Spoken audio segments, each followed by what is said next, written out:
Severe storms are back on the table this afternoon. We'll time out when the worst of these storms could roll through. Swimmer recovered from the Potomac River. How officials came to find that body and they're warning to stop it from happening again. And Target slashing prices on thousands of items. How the major retailer is helping you stretch your dollar. And pools around the DMV opening for the summer. A look at how staff are preparing, as well as tips to keep you and your family safe while in the water. And then we are honoring those who gave the ultimate sacrifice for our country this Memorial Day. A look at services happening across the DMV with reaction from leaders and loved ones. You're watching the station covering all of the DMV. This is DC News Now.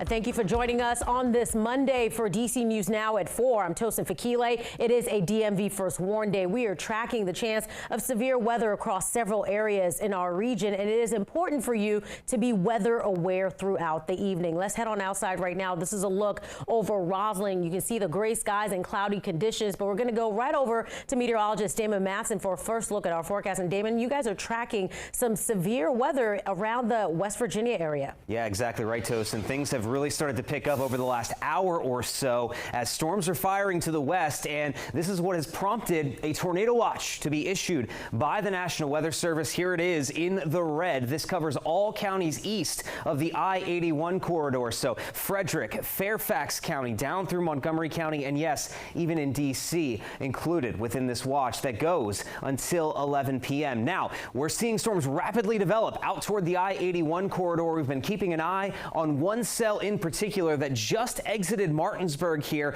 It is severe warned, at least for the next half hour or so, as Chief Meteorologist Janessa Webb is driving the radar here. And look at this cell. It has really started to come together. A lot of heavy rain, some small wind, or some small hail, I should say. Frequent lightning is ongoing with this cell that is making its way out of Baker Heights. It's moving across Berkeley County, and it's heading towards southern Washington County here near Sharpsburg and even over towards Shepherdstown as well. This is what we've been watching very, very closely. Some rotation has been showing up within this cell over the last 15 or 20 minutes. It has not prompted a tornado warning as of yet, just a severe thunderstorm warning, but we're seeing signs of that wind coming together here just outside of Swan Pond and Mount Pleasant as well.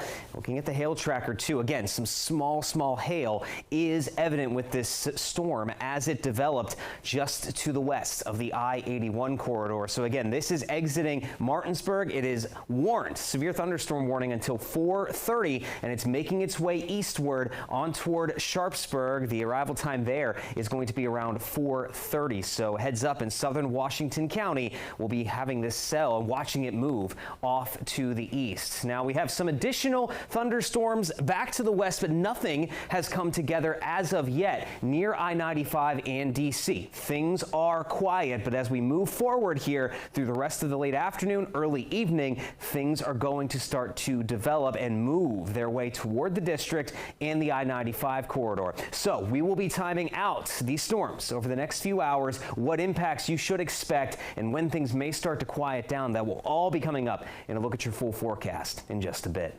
All right, Damon, thank you. I know you guys are on top of it. Well, it is Memorial Day, and here at DC News Now, we want to say thank you to those who paid the ultimate sacrifice for our freedom. And happening now, the National Memorial Day Parade is underway in the district, honoring and remembering veterans and fallen heroes. DC News Now's Dave Laval joins us from that parade. Dave, how is it out there?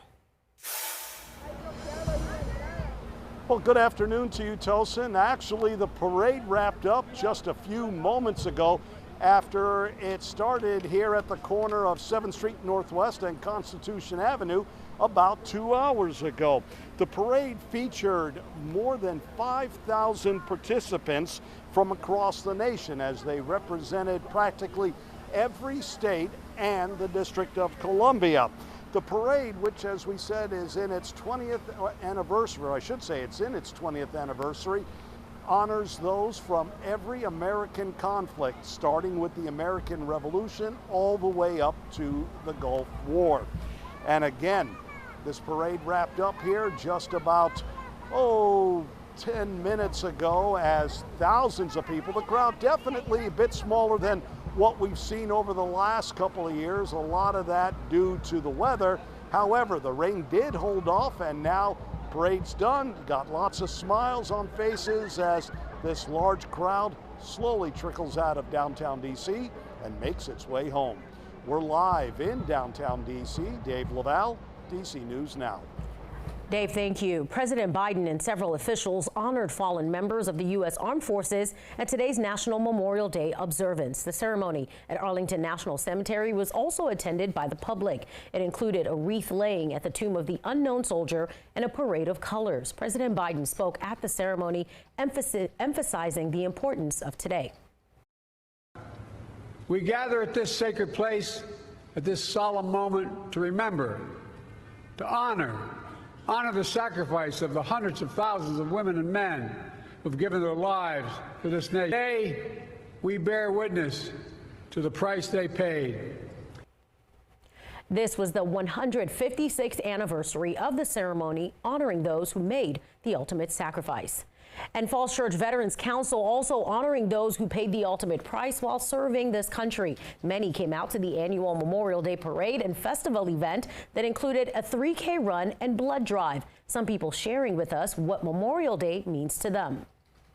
I hope people realize that it's not all about barbecues and getting together. I really hope that they take the time to remember all the sacrifices that our troops have endured, you know, that would go on to pay the ultimate sacrifice. Some Memorial Day events in Maryland were canceled today because of the chance for severe weather. And in Virginia's capital, hundreds of Virginians joined veterans and Governor Glenn Youngkin in Richmond to commemorate Memorial Day. Youngkin joined veterans and their families to honor the service and sacrifice of Virginians who lost their life in service. At that ceremony, Youngkin and Virginia's Secretary of Veterans and Defense Affairs paid tribute to the nearly 12,000 Virginians who were killed while serving the country.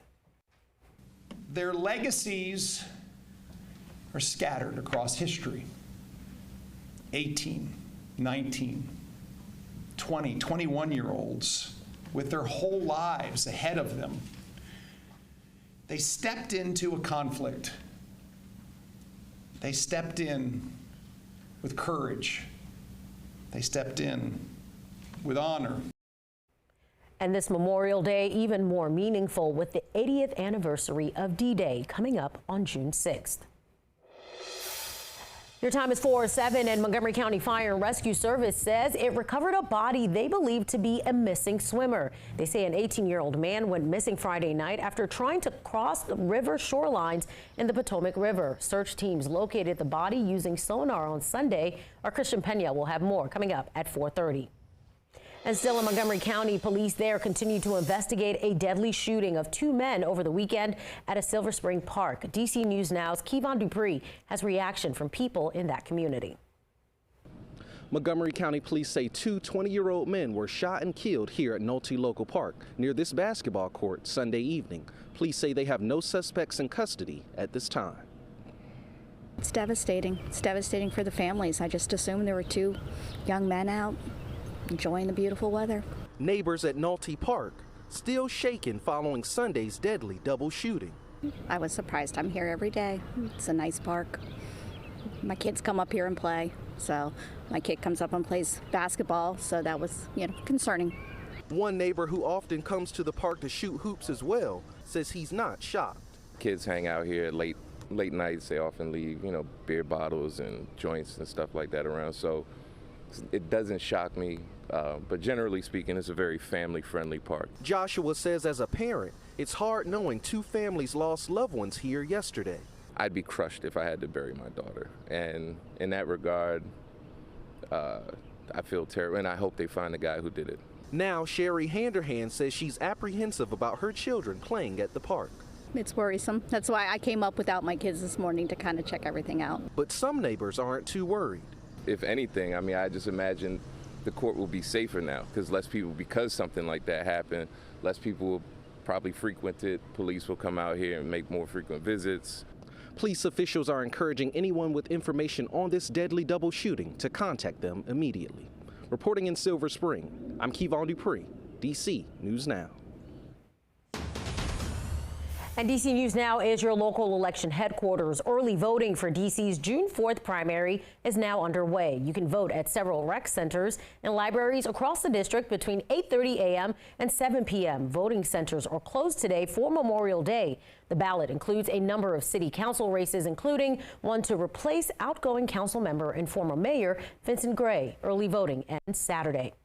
And in Virginia, the city of Alexandria reminding people to register or update voter registration before tomorrow's deadline. You can submit your application on the government website or in person. After that deadline, you can register to vote same day. You must fill out a provisional ballot if you choose to do so on same day registration. Virginia's primary election is June 18th. While millions of people traveled for the long holiday weekend, and tonight we have new numbers on just how many people took to the skies. TSA screened nearly 8 million people between Friday and Sunday, with most of those passengers traveling on Friday. TSA says nearly 3 million people went through security on Friday. That's up more than 206,000 people compared to the same day last year. And a heads up for Red Line Metro riders, the upcoming summer construction starts in just 6 days, and you need to know what your options are for getting around it. Construction begins this Saturday, June 1st. 5 stations will be closed: Glenmont, Wheaton, Forest Glen, Silver Spring, and Tacoma. Now, during that time, free limited stop and express shuttles will be available. Parking will also be free at all 5 stations during the summer closure.